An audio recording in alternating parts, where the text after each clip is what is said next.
Itu Taufik Hidayat setan kali. Setan berwajah manusia. Kali ini saya ingin bersama-sama dengan Anda untuk melihat atau merenungkan berbagai hal yang dalam arti tertentu sebenarnya menunjukkan moralitas kita. Baru saja kira-kira sekitar setengah jam yang lalu di TV ada berita seorang anak di sekolah dibully oleh 2 kakak kelasnya dan sampai sudah 3 bulan tidak mau masuk sekolah karena ketakutan. Yang saya mau persoalkan sambil nanti melihat Taufik Hidayat. Ini sekedar pengantar untuk merenungkan situasi itu. Menurut ibu dari anak yang dibully itu, gurunya nggak peduli gitu. Jadi nggak memberikan reaksi apa-apa. Nah, menurut saya, ini adalah kekeliruan yang sangat besar di lingkungan sekolah itu. Seharusnya, kepala sekolah atau BP-nya harus secara aktif melihat kenyataan itu dan memberikan hukuman tertentu pada anak yang membuli itu. Itu satu. Yang kedua, menurut saya ini bekas guru SMA awal daripada karier saya. Saya sudah mengajar SMA sejak tahun 68. Dan sepanjang perjalanan saya sudah menjadi guru mungkin sudah 40 tahun lebih ya. Tapi saya dalam proses itu, kepedihan saya sebagai seorang guru dan saya sampai sekarang masih tetap mengajar, saya mau mengkomplain guru yang kalau terjadi bullying itu, ya gurunya, kepala sekolahnya apa kerjanya gitu. Guru-gurunya apa kerjanya. Seharusnya sekolah itu sebagai tanggung jawab dari kepala sekolah dan guru bukan hanya mengajar di kelas, tapi justru juga mempunyai tugas agar supaya anak-anak yang ada di dalam lingkungan sekolah mereka harus diajak bahwa mereka adalah berkawan. Jadi tidak ada di antara mereka yang boleh melakukan apapun bentuk kekerasan yang dilakukan. Dan kalau mereka melanggar ini, maka mereka harus mendapat hukuman. Ini gurunya menurut ibu dari yang dibully, dibiarin aja. Tidak ada teguran, tidak ada apa. Dan sudah 3 bulanan anaknya nggak mau masuk sekolah karena ketakutan. Nah, dari sini, kenapa sekarang perempuan sangat rentan dalam penganiayaan? Di TV baru saja juga bersamaan dengan saya melihat bullying itu. Ada 2 peristiwa perempuan yang mati. Satu sekretaris di Jawa Timur di Bangkalan, mati di mobil.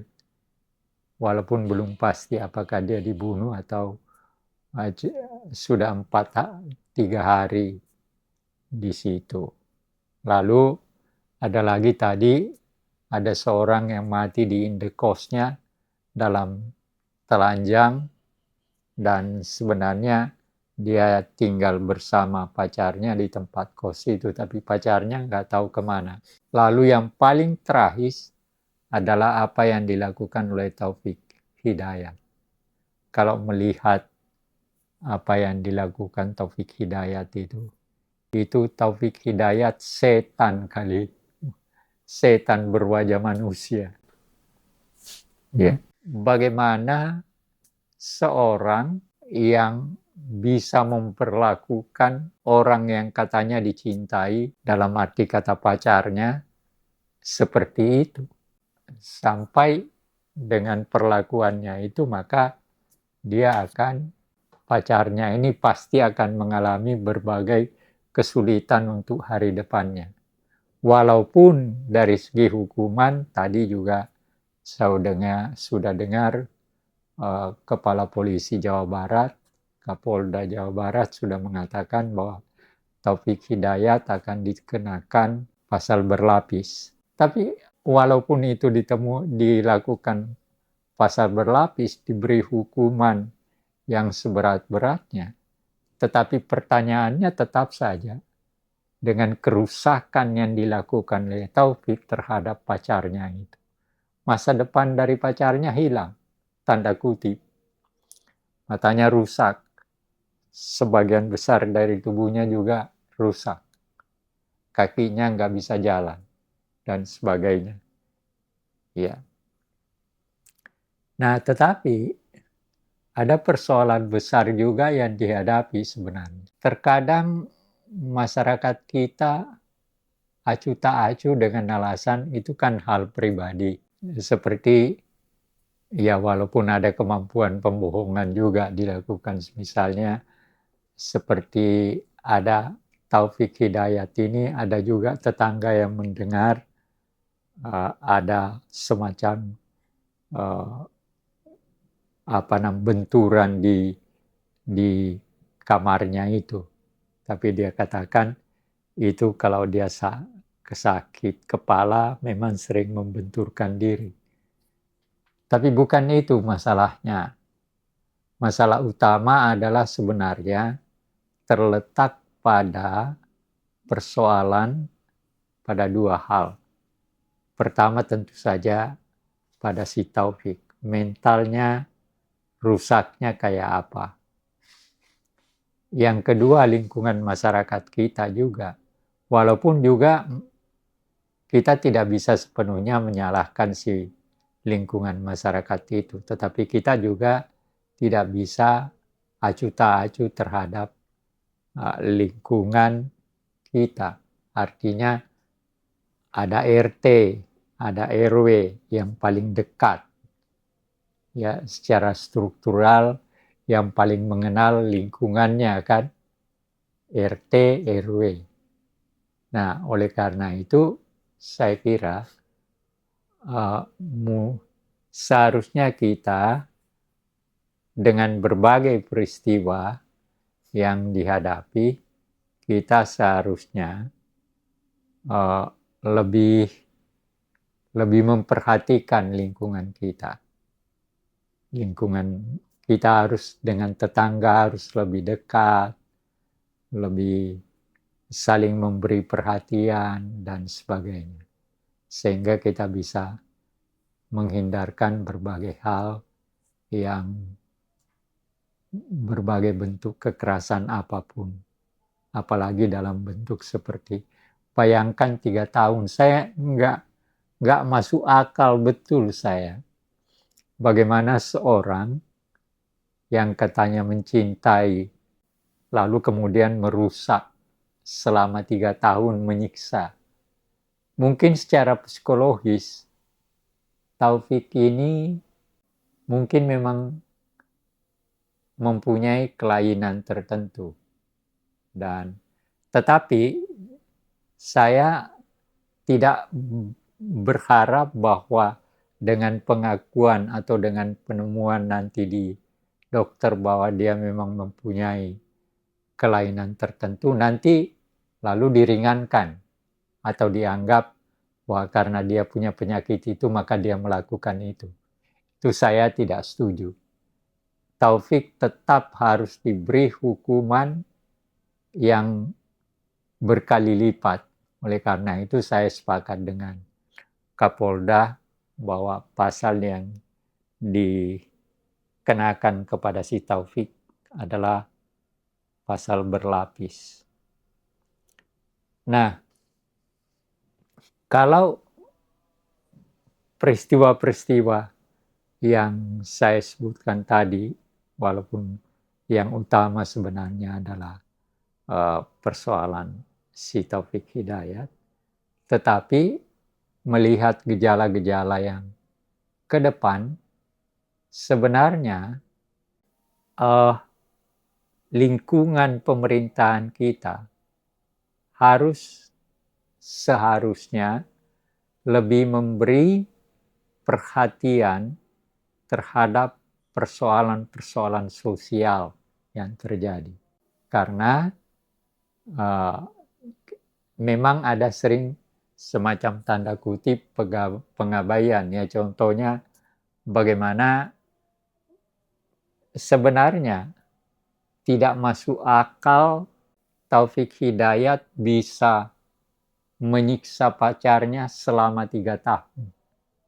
Dalam pemikiran yang wajar, sebenarnya nggak masuk akal bahwa jangka waktu 3 tahun itu bisa digunakan oleh Taufik untuk menyiksa pacarnya, walaupun ya seperti ada ya psikolog yang mengatakan bahwa supaya pacarnya itu tidak bisa melakukan apa-apa, yang pertama dirusak matanya, yang kedua kakinya, sehingga pacarnya tidak bisa berbuat apa-apa karena matanya rusak dan kakinya sakit.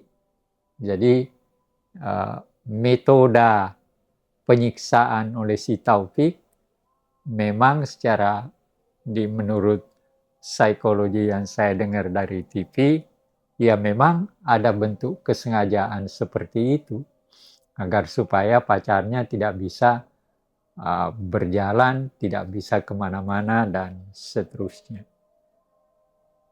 Ini adalah faktor yang sebenarnya betul-betul memberikan satu hal di mana semua kita sebagai sesama bangsa, anggota masyarakat, harus saling memberikan perhatian, memberikan semacam kedamaian bersama. Ya. Nah, yang penting ini kedamaian bersama kita. Saya kira gambaran yang tadi saya katakan makanya saya sarankan mari kita bersama-sama hidup bersama dan saling menjaga kedamaian hidup bersama kita. Kalau dikaitkan, Prof, apakah ini juga karena kemajuan teknologi, terus kemudian adanya individualisme yang meningkat dan kesehatan mental atau psikologis itu menurun? Apakah itu juga termasuk faktor, Prof? Kalau dari Prof sendiri bagaimana? Saya melihat memang mungkin si Taufik misalnya mengatakan bahwa ketika dia melakukan itu terutama karena dia narkoba. Jadi setiap kali dia melakukan itu dia habis makan narkoba. Itu alasan dia.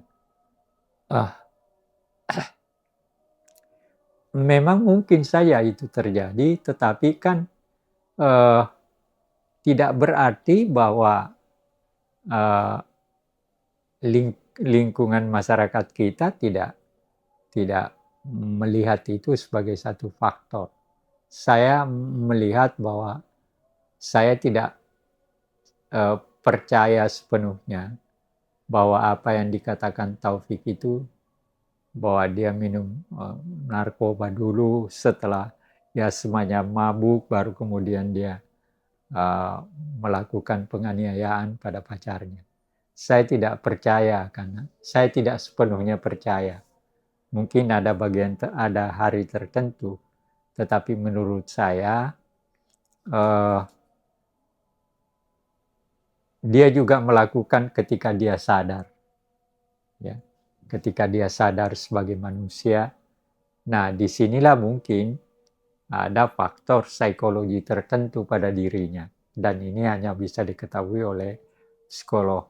Jadi, saya tidak percaya kalau bahwa hanya karena dia minum narkoba, lalu kemudian dia mungkin saya tidak percaya sebenarnya. Mungkin ada 1-2 kali atau sekian lama. Tetapi ada juga, bahkan mungkin itu yang lebih banyak, karena mungkin saja seperti yang dikatakan psikologi, dia menikmati itu. Jadi penyiksaannya terhadap pacarnya itu dinikmati. Ya, jadi semacam ada permainan yang menyenangkan dia dalam melakukan itu. Nah, kalau sudah sampai seperti ini ya memang itu ya, tapi ini harus dibuktikan secara uh, psikologi nanti. Saya kira itu. Ya, jadi yang kita bicarakan ini memang, dan yang kita bicarakan ini jangan dianggap sebagai sesuatu yang tidak memberi arti tertentu dalam perjalanan kita ke depan. Makin seperti yang kamu katakan, teknologi apa segala macam, itu makin membahayakan masa depan kita.